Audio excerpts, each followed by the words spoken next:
அன்பார்ந்த முருக பக்தர்களுக்கு வணக்கம். நான் ஜெயமிஸ்கே கோபி.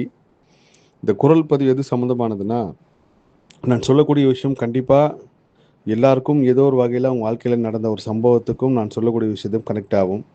நேற்று நான் சொல்லியிருந்தேன் குலவேதனை அப்படின்னு சொல்லி. அந்த குலவேதனை என்னென்னா, ஒரு ஒரு குடும்பத்துலேயும் ஒவ்வொரு பிரச்சனை.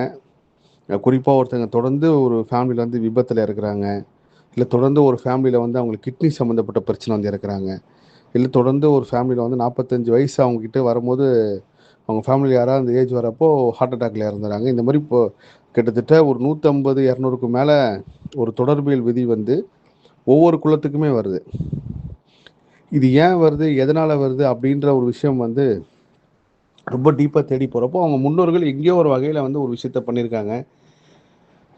மேபி ஒரு வேளை குடும்பம் அழியறதுக்கு அவங்க காரணமாக இருப்பாங்க, இல்லை அந்த குடும்பத்தோட வளர்ச்சியை கெடுத்ததுக்கு இவங்க ஒரு காரணமாக இருந்திருப்பாங்க, இல்லை அந்த குடும்பத்தில் ஒரு பொண்ணு கல்யாணம் ஆக வேண்டிய ஒரு சூழ்நிலை இருக்கும்போது அந்த கல்யாணத்தை கெடுத்திருப்பாங்க, இல்லை ஏதாவது ஒரு பெண்ணை மனவேதனை ஏற்படுத்தியிருப்பாங்க, அந்த பெண் அந்த தற்கொலை பண்ணியிருப்பாங்க. இந்த மாதிரி நிறைய காரணங்கள் இருக்குது. அதில் ஒரு சிலது மட்டும்தான் நான் சொல்லியிருக்கேன். கண்டிப்பாக இயற்கை அனுமதி கொடுக்குறப்போ அந்த விஷயத்தையும் நான் பதிவு செய்கிறேன். இதிலேருந்து நம்ம தப்பிக்கணும் அப்படின்னா இந்த பர்த்தில் நீங்கள் எப்படி இருக்கீங்களோ அந்த பர்த்தில் கூடுமான வரைக்கும் உங்கள் முன்னோர்களால் யாராவது பாதிக்கப்பட்டிருந்தா, இல்லை உங்கள் அப்பா அம்மாவால் யாராவது பாதிக்கப்பட்டிருந்தா, இல்லை உங்கள் உடன்பிறப்பால் யாராவது பாதிக்கப்பட்டிருந்தா அவங்ககிட்ட போய் மன்னிப்பு கேட்டு அவங்க கூட சமரசமாக போகிறது ஒரு பெரிய மாற்றத்தை கொடுக்கும். உங்களோட அடுத்த ஜென்ரேஷனுக்கு இந்த பிரச்சனை வராமல் இருக்கும். வெறும் மன்னிப்பு மட்டும் இல்லாமல் அதோட பாதிப்போட தன்மையும் எவ்வளோ பெரிய அளவுக்கு பாதிப்பு ஏற்படுத்தியிருக்காங்க அப்படின்ற உணர்ந்து அது சரி செய்யறதுக்கு ஏதாவது ஒரு வகையில், உதாரணத்துக்கு ஒரு இடம் யார்கிட்டயாவது ஒருத்தவங்க ஃபைனான்ஸ் வாங்குறதுக்காக கொடுத்துருப்பாங்க. அவங்க அந்த காசை கட்டியிருக்கலாம். கட்டினதுக்கு அப்புறம் அந்த இடம் அவங்களுக்கு தராமல் ஏமாத்திருந்தால், இந்த மாதிரி ஏதோ ஒரு விஷயம்னா அதுக்கு ஏதாவது ஒரு வகையில் தீர்வோ, இல்லை அந்த பசங்க படிக்கிறதுக்கு உதவியோ, இல்லை அந்த பாதிக்கப்பட்ட குடும்பத்துக்கு ஏதாவது ஒரு மளிகை சாமானோ, ஏதாவது ஒரு ட்ரெஸ்ஸோ, ஏதாவது ஒரு மன்னிப்போ அந்த மாதிரி நீங்கள் கேட்குறப்போ அது ஏதோ ஒரு வகையில் முற்றுப்புள்ளி ஆகும். அதே போல் இந்த பிரபஞ்சம் நம்மளை பார்த்துக்கிட்டு இருக்கா, இந்த மேனிஃபெஸ்டேஷன், அதே மாதிரி இந்த 11 இந்த மாதிரிலாம் சொல்கிறாங்க. இதெல்லாம் உண்மையா? இயற்கை நம்மளை பார்க்குதா, இயற்கை வழி நடத்துதா அப்படின்றதுக்கு ஒரு உதாரணம் சொல்கிறேன். நம்ம தமிழ்நாட்டில் புதுசாக கட்சி அமைஞ்சு ஜெயித்த உடனே நிறைய நியூஸ் சேனலில் ஒரு விஷயம் போட்டாங்க. இதே மாதிரி 60 வருஷத்துக்கு முன்னாடி அண்ணாவும் இந்த மாதிரி ஜெயிச்சார் அப்படின்னு சொல்லிட்டு. அப்போ அதோட தொடர்பு இதில் நிறைய கருத்துக்கள் வந்தது. என்னோட கர்மா ஆயிடுச்சுன்னா அந்த சுழற்சி கண்டிப்பாக 60 வருஷத்துக்கு ஒன்ஸ் நடந்துக்கிட்டே இருக்கு. அதில் ஒரு பெரிய உதாரணம் என்னன்னா, இப்போ கரான்னு ஒரு படம் வந்திருக்கு, தனுஷ் அவர்கள் நடித்த படம். அந்த தனுஷ் நடித்த படத்தில் ஒரு பெரிய அந்த படத்தில் நிறைய விஷயங்கள் சொல்லப்பட்டிருந்தால ஒரு முக்கியமான விஷயமா இந்த பிரபஞ்சம் திரும்ப திரும்ப ஒரு விஷயத்தை நடத்திக்கிட்டே இருக்கு. இயற்கை சுழற்சியில் ஒரு விஷயம் தொடர்ந்து வந்துக்கிட்டே இருக்கிறதுக்கு ஒரு உதாரணம் சொல்கிறேன். இப்போ சமீபத்தில் நம்ம 2025 மிடில் இருந்து எண்டு வரைக்கும் இப்போ வரைக்கும் ஈரான் போர்னால நிறைய இடத்துல பெட்ரோல் டீசல் பிரச்சனை, நிறைய இடத்துல மக்கள் பெட்ரோல் டீசல் இல்லாமல் அவதிப்படுறாங்க. அது பெரிய முடங்குற அளவுக்கு ஒரு பிரச்சனை வரும்னு சொல்லி பார்த்துக்கிட்டு இருக்கோம். ஆனால் இப்படி தனுஷ் கரான் ஒரு படம் நடிக்கணும், அந்த படத்தில் இதே மாதிரி இந்த ஈரான் ஈராக் போர் சம்மந்தமாக ஒரு காட்சி வரணும், அது சம்மந்தமாக பெட்ரோல் டீசல் பிரச்சனை வரணும், அது ஒரு படத்துலையாவது வரணும் அப்படின்னு சொல்லி எந்த சக்தி அந்த இயக்குனருக்கு இந்த தாட்டை கொடுத்து இப்படி உருவாக்கியிருக்குன்னு நினச்சி பாருங்க. அதுதான் அந்த இயற்கை சக்தி. இது மட்டும் கிடையாது, இயற்கை நம்மளை பார்த்துக்கிட்டு இருக்கா அப்படின்னு நீங்கள் இயற்கை ஒருவேளை சோதிச்சு பார்க்கணும்னா நான் சொல்கிற விஷயத்த ட்ரை பண்ணி பாருங்கள்.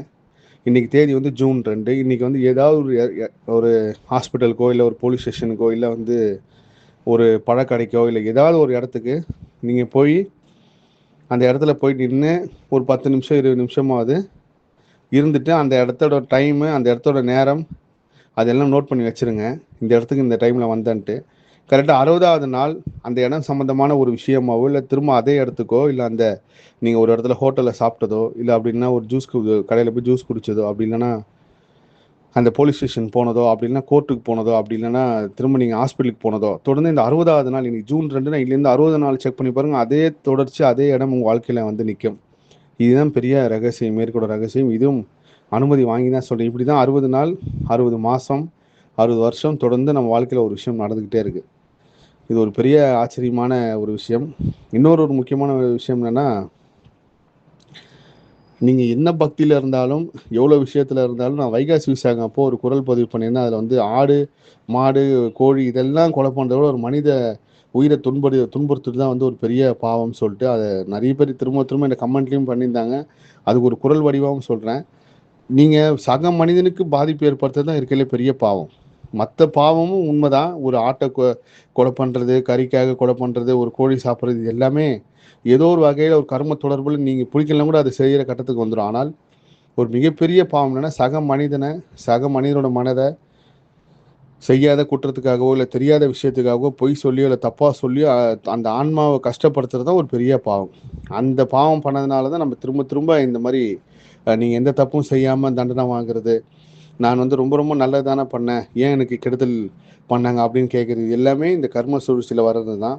அதே போல் இயற்கை எந்த விஷயத்தை அனுமதிக்கும் அனுமதிக்காதுன்றதுக்கு உதாரணம் சொல்கிறேன். சரியாக ஏப்ரல் 29ஆம் தேதி நான் ஒரு இடத்துக்கு போகிறேன். அந்த இடத்துல ஒரு தம்பி வந்து அவங்களோட கேர்ள் ஃப்ரெண்ட் வந்து என்கிட்ட கூட்ட அறிமுகப்படுத்துகிறாரு. அந்த அம்மாவும் என்னோட வீடியோ பார்த்துருக்காங்க. அந்த தம்பியும் என்னை பற்றி நல்லா தெரியும். அப்போ அவங்களுக்கு ஒரு பிரச்சனை சொல்கிறாங்க. அந்த பிரச்சனையப்போ நான் அவங்ககிட்ட சொன்னது என்ன, உங்களுக்கு ஹாஸ்பிட்டல் சம்மந்தமான பிரச்சனை தொடர்ந்து வந்துக்கிட்டே இருக்கும், அதுக்கு நீங்களே எங்கேயோ ஒரு மருத்துவமனையில் போய் ஒரு அரை நாள் இல்லை ஒரு அரை மணி நேரம் 1 மணி நேரம் தான் உட்காந்துட்டு வந்துடுங்க. அது எனக்கு இந்த தேடை மெடிடேஷன் மூலயமா அவங்களுக்கு சொல்கிறேன். அதுக்கப்புறம் போனதுக்கப்புறம் ஏப்ரல் 29 அந்த சந்திப்பு முடிஞ்சிருச்சு. அவங்களும் வந்து ரொம்ப ஹாப்பியாலாம் பார்த்துட்டு போயிட்டாங்க. திரும்ப நேற்று ஜூன் 1ஆம் தேதி அந்த தம்பியை நான் சந்தித்தேன். சந்திக்கும் போது அந்த பொண்ணு எப்படி இருக்காங்கன்னா, அந்த பொண்ணு என்கிட்ட பேசுறது இல்லைங்கண்ணா, பெரிய சண்டையாகி போயிட்டாங்கண்ணா. அப்போ நான் சொன்னேன், இதுதான் கண்ணா, நீ வந்து அவங்க வாழ்க்கையை மாற்றுறதுக்காக என்கிட்ட கூட்டு வந்து அறிமுகப்படுத்தி என்கிட்ட அறிமுகப்படுத்தி நானும் அவங்களுக்கு நிறைய விஷயங்கள் சொன்னேன். அப்போ அவங்களோட விதி என்ன பண்ணுன்னா, இந்த பொண்ணுக்கு இந்த ஊழ்வினை கருமனை அனுபவிக்கிடாமல் இந்த தம்பி தடுக்கிறாருன்றப்போ அவங்க 2 பேருக்குள்ளேயும் வந்து பேச விடாமல் ஒரு பிரச்சனையை உருவாக்கி விட்டுரும். இதில் ஒரு பெரிய ஆச்சரியம் என்னன்னா, இந்த விஷயத்த அவர் சொன்ன உடனே, ஆனால் இதே விஷயத்த வந்து எனக்கு அப்படியே நீங்கள் சொல்லுங்க, நான் ரெக்கார்ட் பண்ணிக்கிறேன் அப்படின்னு சொல்லி கேட்குறாரு. அதுக்கப்புறம் திரும்ப 2வதாக நான் அந்த விஷயத்த சொல்லினேன்.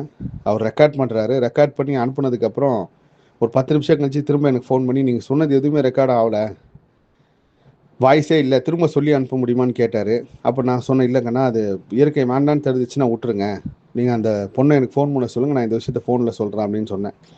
ஸோ இது எதுக்காக சொல்ல வரேன்னா, உங்கள் வாழ்க்கையில் ரொம்ப 10 வருஷம் நண்பர்கள், 15 வருஷம் நண்பர்கள், இல்லை உங்கள் வாழ்க்கையில் நிறைய நல்லது பண்ணியிருப்பாங்க, ஏதாவது ஒரு வகையில் கெட்டதில் நீங்கள் அவங்ககிட்ட பேசாமல் இருந்தீங்கன்னா திரும்ப பேச ஆரம்பிச்சிடுங்க. உங்களுக்கு பிடிக்குதோ பிடிக்கலையோ அந்த நட்பு முறிவு அப்படின்றத மாற்றி திரும்ப நட்பு நல்லுறவாக மாற்ற ட்ரை பண்ணுங்கள்.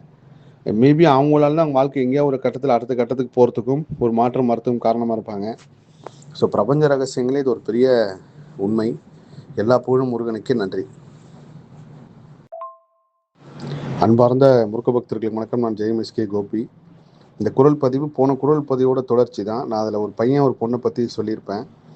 அந்த பொண்ணுக்கு ஹாஸ்பிட்டல் பிரச்சனை வரும்னு சொன்ன மாதிரி இப்போது சமீபத்தில் அந்த பொண்ணு வேலையை விட்டு நின்று அந்த ஹாஸ்பிட்டல் பிரச்சனையில் இருக்காங்க அப்படின்றத அந்த தம்பி நேற்று சொன்னார். அது ஒரு பெரிய ஆச்சரியமாக இருந்துச்சு. கண்டிப்பாக அதுலேருந்து அவங்க மீண்டு வந்துடுவாங்க. திரும்பவும் சொல்கிறது என்னென்னா, உங்களுக்கு ரொம்ப நீண்ட நாள் நண்பர்கள், நீண்ட நாளாக ஃப்ரெண்டு, பக்கத்து வீட்டுக்காரங்க ரொம்ப நல்லது பண்ணாங்க, ஆனால் ஏதோ ஒரு வகையில் அவங்க தப்பு பண்ணாங்கன்ட்டு நான் பேசாமல் போயிட்டேன் அப்படின்னு சொல்லி இருக்கிற எல்லாரையும் மன்னித்து திரும்ப ஏற்றுங்க.